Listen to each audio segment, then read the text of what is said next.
Hello students, today we talk about literary term conceit.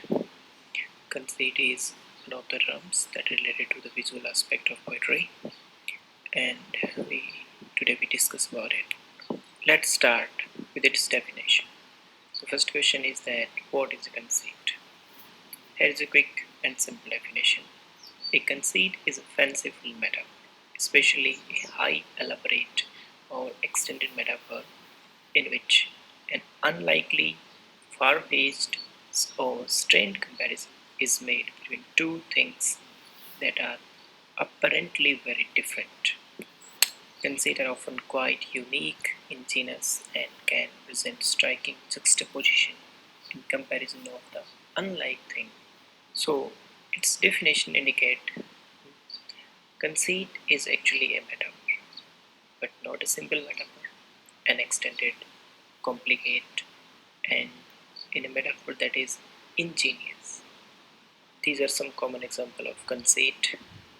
Life is a bowl of cherries, apple of discord, born of contention, fit as fitted.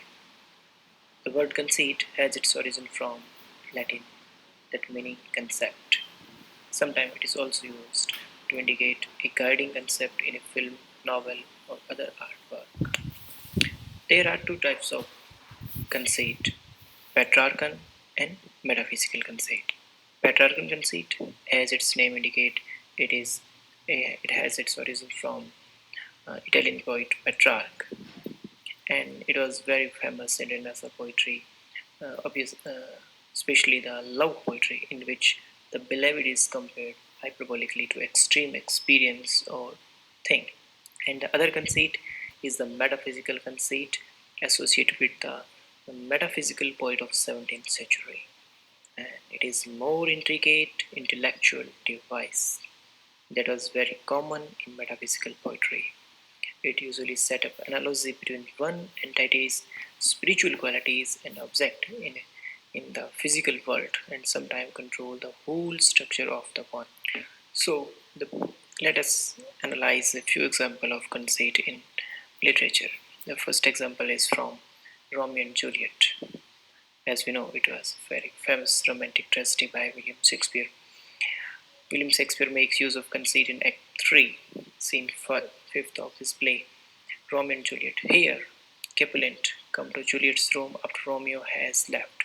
He finds her weeping and says, as I read, thou country fate, a bark, a sea, a wind, for still thy eyes, which I may call the sea, to ebb and flow with tears, the bark, thy body is sailing in the salt flood.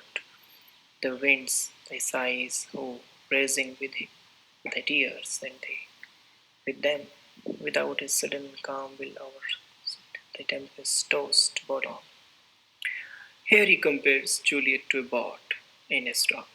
The comparison is extended metaphor in which he compares her eyes to the sea, her tears to a storm, her sighs to the stormy winds, and her body to a boat in the storm. So this is an example of conceit here. The metaphor is extended, something new, something ingenious. It seems a unique metaphor, and so this is a conceit.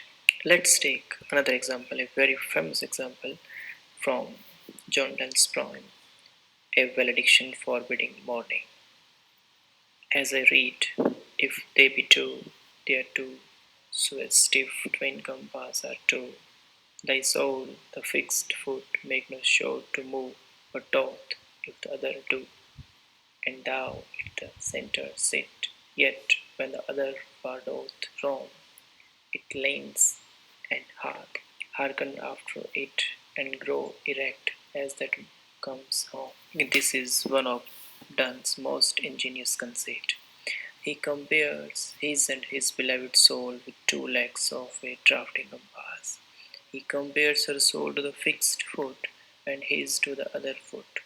He says the bodies of lovers may be separate like two legs of a compass, but are always joined at the top. That reminds us of the spiritual union of the two lovers. So here, the compass is compared to a couple of a lover, a couple of lovers.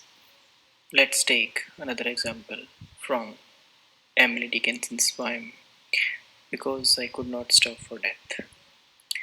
The conceit in this poem by Emily Dickinson is neither strained nor absurd, patriarchal nor metaphysical. It's simply an unlikely extended metaphor that governs the structure of the entire poem, in which the poet goes for a carriage ride with death. But it is more modern and therefore rare example of the use of conceit. This example is also a case in which the terms extended metaphor and conceit could easily and correctly be used interchangeably. Because I could not stop for death, he kindly stopped for me.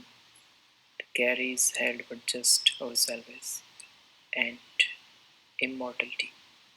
We slowly drove, we know no haste, and I had put away my labor and my leisure too for his civility. So here, Emily Dickinson compare his death journey, how she goes with death in a carriage rider. It's a unique metaphor, unique image is presented before us, and it's a great example of conceit, function of conceit, because conceit make useful and unlikely comparisons between two things. They allow readers to look at things in a new way. Similes and vibrantly, but they tend to become boring at times because of their predictable nature. Conceit, on the other hand, surprise and shock reader by making far-fetched comparisons, and conceit is used as a tool in literature to develop interest in. So, conceit is a far-fetched metaphor that use images in a clever and ingenious way. Let's